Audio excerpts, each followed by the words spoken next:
ఆ ప్రియమైన భార్యా పిల్లలకు ప్రభు అయిన యేసుక్రీస్తు నామములో శుభములు. ముఖ్యముగా ఈ వీడియో పెట్టడానికి కారణం ఏంటంటే,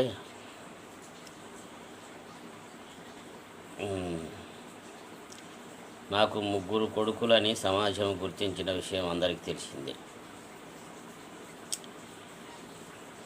ఆ ముగ్గుట్లో ఒకడు దేవుడిచ్చినటువంటి కుమారుడు, ఇద్దరు నా సొంత కుమారుడు.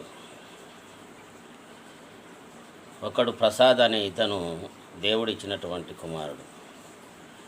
ఇతన్ని పెంచి పెద్ద చేసినాను, చదవడానికి ఇడిచిపెట్టినాను.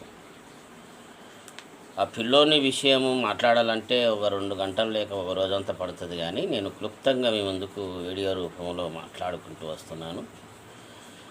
నా పెద్ద కుమారుడు స్టెఫెన్ విషయంలో అతను వివాహం చేసుకోవాలన్నప్పుడు అతను నా దగ్గరకు వచ్చి, నేను వివాహం చేసుకుంటున్నా, మీరు రావాలి అన్నాడు. రావాలంటే నీ దగ్గర లేడంటే లేకుండాను, నా దగ్గర లేకుండగా ఆ ఓపిరి దగ్గర ఉన్నాడు ఆ రోజుల్లో. సరే వచ్చి పెళ్లి చేసుకుంటాను అని చెప్పినప్పుడు, సరే పెళ్లి చేసుకుంటా అన్నప్పుడు నువ్వు నా దగ్గర లేవు కదా, మరి పిల్లని ఎవరు ఇస్తారు? ఎవరి దగ్గరికన్నా పోయి అడిగితే బాధపడతారు కదా, నీ దగ్గర లేని వానికి నువ్వు ఎట్లా పిల్లని అడగనీకి వచ్చినావని అంటారని నేను ఆ మాట అన్నప్పుడు, అతను నా పెద్ద కుమారుడు స్టెఫెను, నేనే చూసుకున్నాను, మీరు వచ్చి మాట్లాడితే చాలు అన్నాడు. అంటే నేను వెళ్ళి చూసి మాట్లాడి, ఆ తర్వాత ఆ పెళ్లి కూతురుని వారి యొక్క ఇల్లు వారి ఊరు ఎక్కడ, ఏలూరు, గుంటూరు అవతల ఏలూరు జిల్లాది.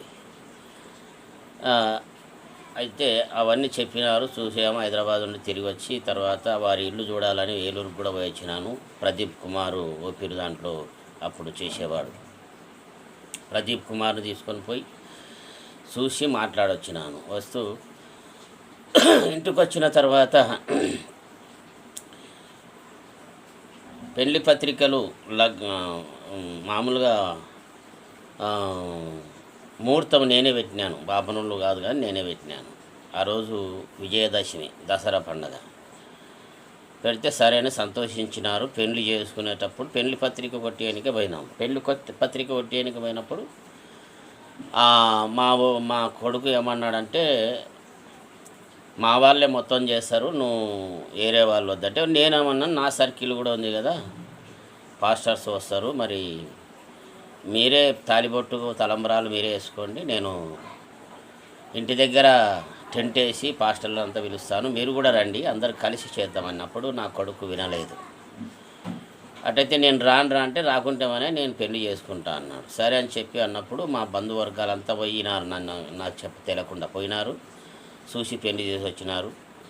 ఆ ఓపిరి గారు కూడా అదే చేసినాడు. అతనుకు చెడు సమాచారం చెప్పినట్లుగా నాకు అందింది, ఆయననే చెప్పినాడు ఓపిరి గారు. సరే ఏది ఏమైనా ఆ పెళ్లి అలా వెళ్ళిపోయింది. తిరిగి ఇంటికి వస్తే సరే అని చెప్పి ప్రేమించి చేర్చుకున్నాను. ఒక కొడుకు కుమారుడు కూతురు పుట్టినాడు. ఇప్పుడు చిన్న కుమారుడు ప్రేమించుకున్నాడని హైదరాబాద్లో ఉన్నప్పుడు నాకు చెప్పినారు. హైదరాబాద్లో ఉన్నాడు చిన్న కుమారుడు. అప్పుడు నేనుండి సరే అని చెప్పి నేను ఆమెతో మాట్లాడుతాను. నాకు చెప్పినారు, ఇట్లా వాని పెళ్లి చేయాలి కదా, మరి వచ్చి మాట్లాడమని చెప్పినారు. పెద్దోని పెళ్లికి కూడా నేనే మాట్లాడినాను. చిన్నోని మాట్లాడిన తర్వాత వాడు పత్రిక కాడ వచ్చినప్పుడు పత్రికలో కింద మరలి పెళ్లి చేయాలని చెప్పి నేనే చేస్తానన్నప్పుడు అతను ఒప్పుకోలేదు, నేను ఒప్పుకోలేదు పెళ్లికి. సరే అని చెప్పి అది అట్ట వెళ్ళిపోయింది. చిన్న కుమారుడికి కూడా పెళ్లి చేయాలని వాడు ప్రేమించుకున్న పాపతో అన్నప్పుడు వారు మీ తండ్రిని పిలిచమన్నారు. నేను పోయి మాట్లాడిన తర్వాత అంతా అయిపోయింది. ఆమెతో మాట్లాడినాను, వాళ్ళ బంధువులతో మాట్లాడినాను, అయిపోయింది. ఇంకా పెళ్లి చేసుకోవాలి. పెళ్లి చేసుకుంటామన్నప్పుడు పత్రికలు కొట్టుకొని ఇంకా ఊరికి వస్తున్నారు వాళ్ళు. నాకు తెలియదు పెళ్లి ముహూర్తం పెట్టినారు, పలానా టయానికి పెళ్లి చేస్తామనేది. సరే తెలియకుంటే మనలే అని చెప్పి అనుకుంటుంటే నేను ఊరుకుండా ఇంటి దగ్గరనే. అప్పటికే గొడవ, నా ఇంటి కుటుంబ సమస్య పెరిగింది. అది చెప్పాలంటే 2-3 గంటలు అయితే వద్దు, కానీ చిన్న క్లుప్తంగా చెప్తున్నాను, ఇది అందరికీ అర్థమయ్యే రీతిలో.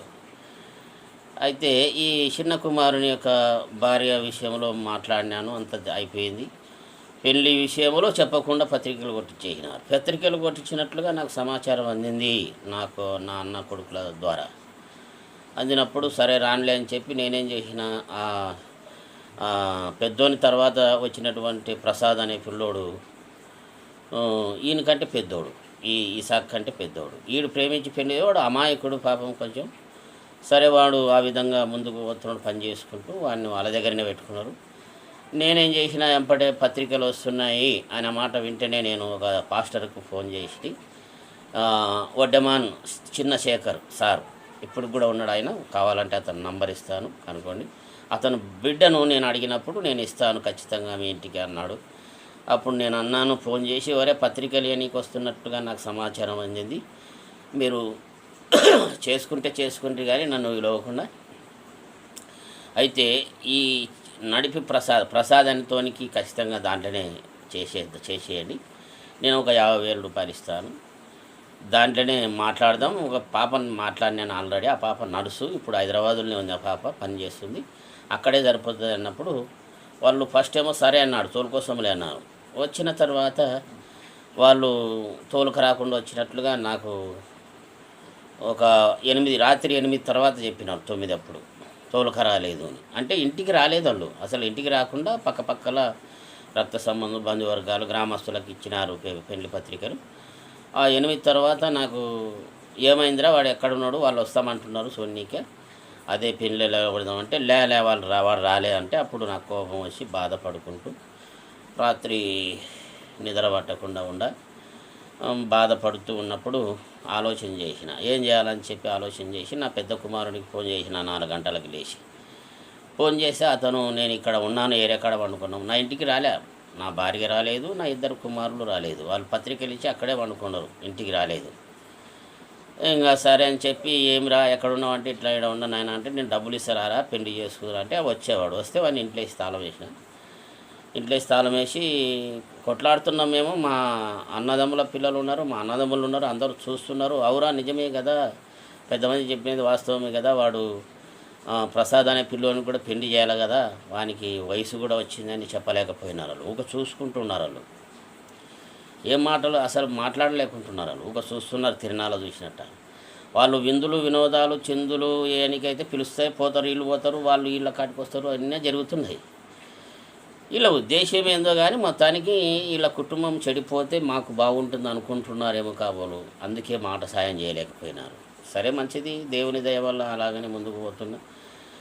అప్పుడు పోలీస్ స్టేషన్ కాడికి తీసుకుపోయినప్పుడు మా పెద్దన్న కుమారుడు ప్రదాస్ అనే తోడు నాకు వచ్చి గడ్డం పట్టుకొని పెళ్లి చేసుకొని ఇడిచిపెట్టు అది ఇది అని చెప్పి అన్నారు. అన్నప్పుడు నేను ఉండి, ఒరే ఏందిరా ఇది, వానికి దేవుడిచ్చిన కుమారునికి పెళ్లి చేయాలి కదరా అంటే, మళ్ళీ చేస్తారంట అని చెప్తే సరేలేని నేనేమనుకోలేదు. ఇంకా నేను పెళ్లి చేయడానికి నేను వస్తా పెళ్లికి అంటే వద్దన్నారు. నా చిన్న కొడుకు వద్దన్నాడు, పెద్ద కొడుకు వద్దన్నాడు, నా భార్య వద్దన్నారు.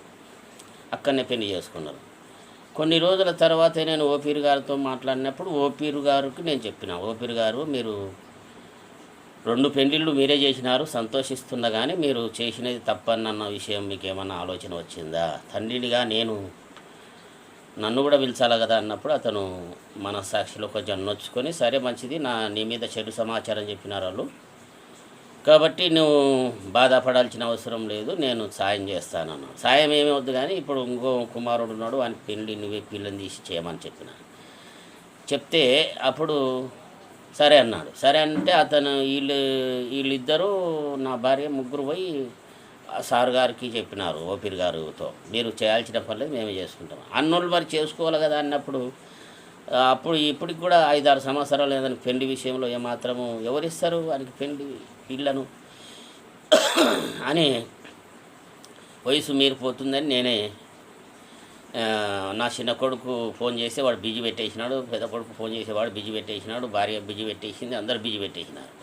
ఈడ లక్ష్మణ ఈడ వాడు కోర్టుకు వస్తారు, కోర్టుకు నెలకు ఒకసారి కోర్టులు ఆధార్ కావాలి, వాడు అందులో కేసు ఉంది, కోర్టుకు ఏ టైంలో వస్తారని కనుక్కొని ఎంపటే వానికి ఏ టైంలో వచ్చేది కనుక్కొని ఇక్కడ ఉన్న వాళ్ళని కనుక్కొని అక్కడ పోయి వానితో టచ్ అయ్యి వానితో మాట్లాడి వానికి పెళ్లి చేయాలన్నప్పుడు దాంట్లో ఒకటి మా పాపని ఇప్పిస్తా అన్నప్పుడు సరే ఇప్పియండి అని చెప్పి అప్పుడు సెట్ చేసిన. దానికి ముందే నా భార్యతో చెప్పిన, వానికి పెళ్లి చేయమంటే పని చేయించుకొని తింటున్నారు కాబట్టి అది తప్పు. ప్రజలు రకరకాలుగా అనుకుంటున్నారు, ఇది వాస్తవంగా మంచిది కాదు కాబట్టి ఆయనకి పెళ్లి చేద్దామంటే మీరే మాట్లాడమంటే ఇంతకుముందు మాట్లాడినప్పుడు మీరు ఒప్పుకోలేదు కదా అంటే అది పోయింది. ఇంకా ఇప్పుడు మాట్లాడాను.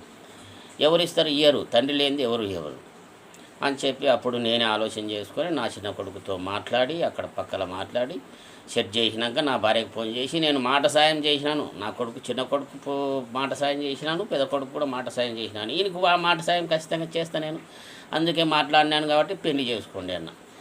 మరి ఈరోజు వాళ్ళు ఇక్కడ రాకుండా అక్కడనే చేసుకోమంటే ఈరోజు పంతం బట్టి ఇంటి దగ్గరే చేద్దామని అంటున్నారు. ఇది ఎంతవరకు వాస్తవం? స్టెఫన్ ప్రసాద్ బాగా వినాలి, స్టెఫన్ ఇసాకు మీరు బాగా వినాలి. ఈ వీడియో మీకు వస్తుంది కాబట్టి దయచేసి బాగా వినండి. మీరు ఇప్పటికే నన్ను దాదాపుగా 3/4 నా ప్రాణం తీసేసినారు. సమాజంలో మర్యాద లేకుండా అయింది. నా అన్నదమ్ముల పిల్లలు అన్నదమ్ములు వాళ్ళు లెక్క లేకుండా వారు విందులు వినోదాలు చిందులు ఇంటి ముందరనే వివాహాలు చేసుకుంటున్నాను పిలవకుండా వాళ్ళు చేసుకుంటున్నారు. మీరు కూడా వస్తున్నట్లుగా నాకు సమాచారం అందింది.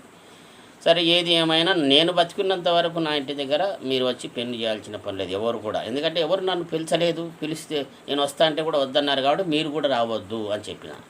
మీరు అక్కడనే చేసుకోండి అంటే లే మేము ఇక్కడే చేస్తామంటే చేయడానికి అవకాశం లేదని చెప్పిన.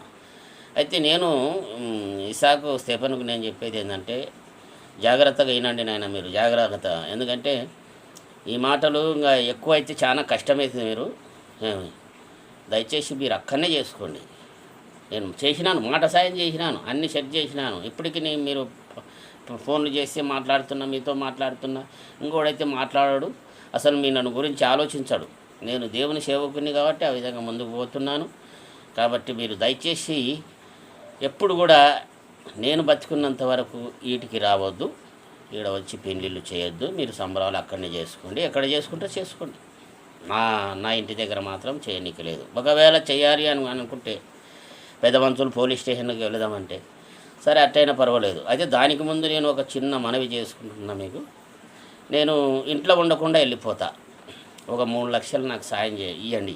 సాయం అంటే సాయం ఏం కాదు, నా ఇల్లు నేను సంపాదించిన ఇల్లు మీకు అప్పగిస్తున్న అంతా. 3 లక్షలు మీ బంధువర్గాలు అంతా రక్త సంబంధాలు ఉన్నారు కదా, ఇల్లు మా ఇరుగు పొరుగు వాళ్ళు మీ అన్నదమ్ముల పిల్లలు నాకు కూడా అన్నారే. కాకపోతే వానికి వాళ్ళకి తెలివి లేదు. సరే చేస్తున్నారు. నేను దాని గురించి నేనేం ఆలోచించను. ఇప్పుడు నేను అనేది ఏంటంటే వారి ద్వారా మీరు ఇప్పించుకుంటారో మీరే చేస్తారో నాకు 3 లక్షలు ఇచ్చి ఇంట్లో నుండి వెళ్ళగొట్టండి. నేను వెళ్ళిపోతా అసలు 3 లక్షలు ఇచ్చిన వెంటనే. ఇంకా 3 లక్షలు ఇచ్చిన తర్వాత నేను చనిపోతే మాత్రం మీరు మంటికి రావద్దు నన్ను పూడ్చడానికి పాస్టర్స్ మస్తు ఉన్నారు, వాళ్ళకి చెప్పి పెట్టినాను ఆల్రెడీ. సంతోషంగా పాటలతో తీసుకుపోయి భూస్థాపన చేస్తారు. నేను కోరేది ఏంటంటే నాకు ఒక ప్రశాంతత కావాలి లాస్ట్ దినాలలో. కాబట్టి మీరు ఇంత తిప్పలు పెట్టినా మీతో మాట్లాడుతున్నాను, ప్రేమించి అన్ని విధాలుగా చెప్తున్నాను. కాబట్టి మీరు గ్రహించి మీరు ఆలోచించి మీరు చేసుకునే పని మీరు చేసుకుంటే సంతోషిస్తాను. ఇంకా మీరు అధిగమించి వచ్చినారంటే వేరే విధంగా ఉంటుంది నాయన, మంచిది కాదు. దయచేసి లాస్ట్ దినాలు ఇప్పటికే బాధ పెట్టినారు చాలా వరకు. ఇప్పటికే అన్నదమ్ముల పిల్లలు ఇప్పటికే బాధ పెట్టినారు. నేను అట్టే ఉన్నాను ఇల్లాగమవుతుందని. సరే ఏది ఏమైనా ఇల్లు నేను సంపాదించింది, ఇది మొత్తం మీకు అప్పగించిపోతాను. ఒక 3 లక్షలు నాకు ఇవ్వండి. 3 లక్షలు ఇచ్చిన తర్వాత పెద్ద మనుషులు అందరితో మాట్లాడుతూ ఉన్నప్పుడు మీరు మాత్రం నేను చనిపోతే భూస్థాపనకు రాకుండా ఉంటాము, మేము రామని చెప్పాలి. ఇల్లు అప్పగించి వెళ్ళిపోతాను నేను. ఇప్పుడు చేసుకున్న ఆమెకు కూడా ఆధారం కావాలి కదా. ఆమె నాకు సేవ చేస్తుంది, బట్టలు ఉతికి బండలు తుడిచి కసులు ఉడిచి అన్ని విధాలుగా నాకు సహాయం చేస్తుంది వంట చేసి. కాబట్టి ఆమెకు కూడా న్యాయం చేయాలి కదా. కాబట్టి మీరు న్యాయం చేయలేదు, నేను ఆమెకు న్యాయం చేస్తాను.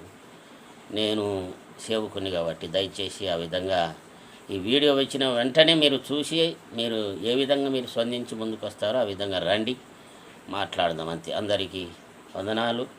ఈ వీడియో క్లుప్తంగా ముగించాను, చాలా ఉంది, క్లుప్తంగా ముగించాను. మరొకసారి పెడతాను. ఈ వీడియో చూడాలి, మీరు చూసి ఆలోచించండి. అందరికీ వందనాలు.